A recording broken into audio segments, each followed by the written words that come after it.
Kolaborasi tentunya merupakan hal yang baik. Kolaborasi membantu kita untuk bekerja lebih baik dan lebih cerdas. Kolaborasi membantu kita menelurkan sebuah ide yang awalnya tidak kepikiran apabila kita hanya bekerja sendirian. Tapi apakah kamu tahu kalau kolaborasi telah meningkat sebanyak 50% selama 1 dekade terakhir? Dan 85% waktu bekerja dihabiskan hanya untuk kolaborasi.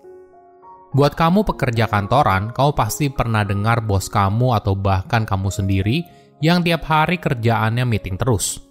Satu hari bisa 4 hingga 5 meeting yang berbeda. Alhasil, kamu hanya sibuk kolaborasi tanpa benar-benar bekerja. Atau ketika meeting, tidak semua orang fokus mendengarkan. Mereka mendengarkan sambil mengerjakan tugas yang lain. Tentunya ini bukan kondisi yang ideal. Alhasil, pekerjaan yang dihasilkan jadi tidak maksimal. Halo semuanya, nama saya Michael. Selamat datang di channel saya, Sikutu Buku. Kali ini saya akan bahas bagaimana kita bisa menjadi anggota tim yang baik, tapi tidak membuat kita jadi burnout. Ini merupakan rangkuman dari video TED Talk Rob Cross yang berjudul How to be a Team Player Without Burning Out dan diolah dari berbagai sumber. Di era sekarang, kata kolaborasi merupakan kata yang sangat umum digunakan di tempat kerja. Mulai dari menciptakan sebuah ide besar hingga mewujudkan ide tersebut menjadi kenyataan.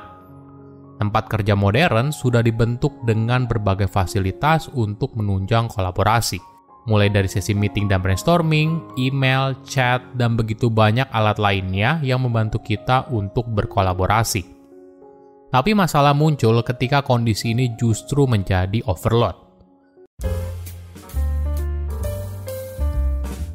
Nah, pertanyaannya, kenapa kita berada dalam situasi ini? Mungkin perhatian kita mengarah ke hal-hal yang berada di luar diri. Mulai dari email yang banyak banget, jadwal meeting yang padat, klien atau bos yang demanding, dan sebagainya. Tapi bagaimana kalau kita sendiri yang punya andil dalam menciptakan situasi tersebut?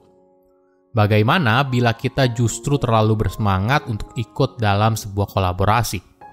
Mungkin semua berasal dari kepercayaan kita tentang diri kita sendiri dan apa artinya menjadi seorang rekan kerja yang baik dan produktif.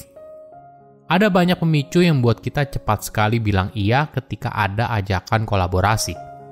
Pertama, keinginan untuk membantu orang lain. Tentu saja ini hal yang positif dan salah satu faktor penting untuk mencapai kesuksesan. Karakter ini membuat kita terlihat sebagai anggota tim yang baik. Tapi di sisi lain, jika kamu tidak hati-hati, kamu mungkin akan mengalami burnout. Kenapa? Karena semakin sering kamu membantu orang lain, maka akan semakin banyak orang yang akan meminta tolong. Lama-kelamaan, jika waktu kamu habis untuk membantu orang lain, apakah kamu punya waktu untuk mengejar apa yang kamu inginkan?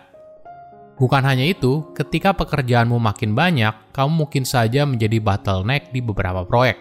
Pekerjaan orang lain terhambat karena kamu belum selesai mengerjakan bagianmu. Alhasil, kamu malah jadi penghambat. Tentu saja hal ini sangat disayangkan, karena awalnya kita punya niat yang baik ingin membantu. Pemicu kedua adalah soal pencapaian diri.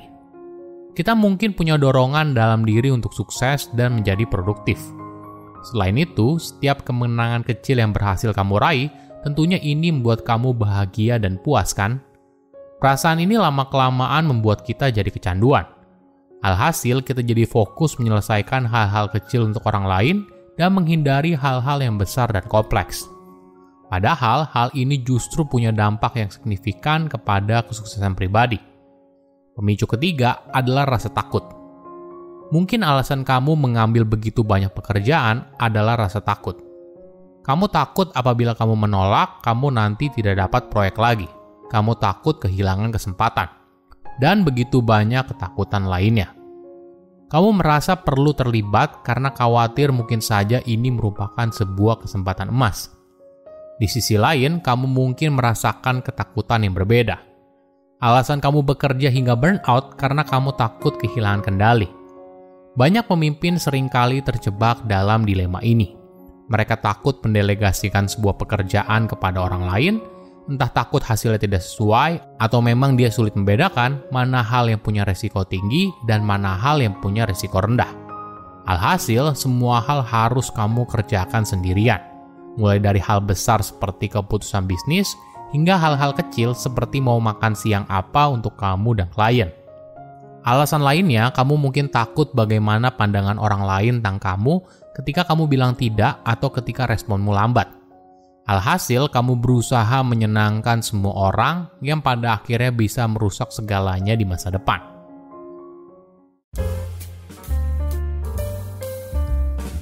Apa solusinya? Pertama, belajar untuk bilang tidak.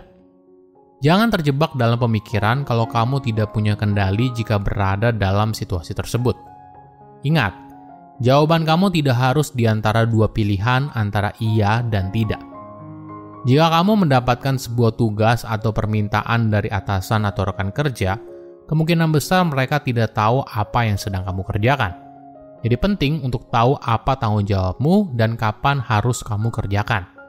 Komunikasi yang baik merupakan kunci untuk menyamakan ekspektasi kamu dan ekspektasi si pemberi tugas. Ingat, setiap tugas atau permintaan yang kamu bilang iya, artinya kamu bilang tidak pada tugas atau permintaan yang lain. Jadi, simpan kata iya hanya untuk tugas atau permintaan yang benar-benar penting buat kamu. Kedua, ingat, kamu bisa delegasi. Ketika kamu mendelegasikan sebuah tugas kepada orang lain, hal ini bisa membuat orang itu jadi mandiri. Seorang kolaborator yang efektif bukanlah orang yang selalu terlibat dan memberikan masukan. Tapi dia adalah orang yang mampu mengembangkan orang lain dan membantu mereka untuk bertumbuh. Buat daftar pekerjaan yang memang harus kamu kerjakan dan tugas yang bisa kamu delegasikan. Buat kamu yang sekarang jadi atasan atau seorang pemimpin, ingat, ini keahlian yang penting dan harus kamu kuasai. Jika tidak, jangan mengeluh apabila kamu merasa kalau tim kamu selalu minta persetujuan kamu, bahkan untuk hal kecil sekalipun. Mungkin kondisi ini terjadi bukan karena orang itu tidak sanggup mengerjakannya, tapi selama ini kamu selalu ikut campur dan tidak memberikan orang ini kuasa untuk memutuskan hal tersebut. Ketiga, rancang kehidupan profesionalmu dengan serius. Profesional yang punya kinerja tinggi punya gambaran jelas kehidupan profesional yang mereka inginkan, tujuan karir mereka, dan bagaimana mereka mencapainya. Jadi, ketika bicara soal prioritas, mereka tidak hanya terjebak dalam prioritas jangka pendek, tapi juga berpikir dalam periode yang lebih panjang. Ketika muncul sebuah ajakan kolaborasi, coba tanyakan ke dirimu sendiri, bagaimana hal ini bisa selaras dengan tujuan jangka panjangmu? Berapa banyak waktu dan energi yang kamu perlu curahkan untuk terlibat dalam kolaborasi ini? Apa manfaat yang bisa kamu terima dan apa hasil yang kamu harapkan? Jadi, ketika ada sebuah ajakan kolaborasi, pastikan kalau kamu bisa memanfaatkan kesempatan ini semaksimal mungkin untuk mencapai tujuan yang kamu inginkan. Silakan komen di kolom komentar pelajaran apa yang kalian dapat ketika tahu informasi ini. Selain itu, komen juga mau tahu informasi apa lagi yang saya review di video berikutnya. Saya undur diri, jangan lupa subscribe channel YouTube Sikutu Buku. Bye-bye.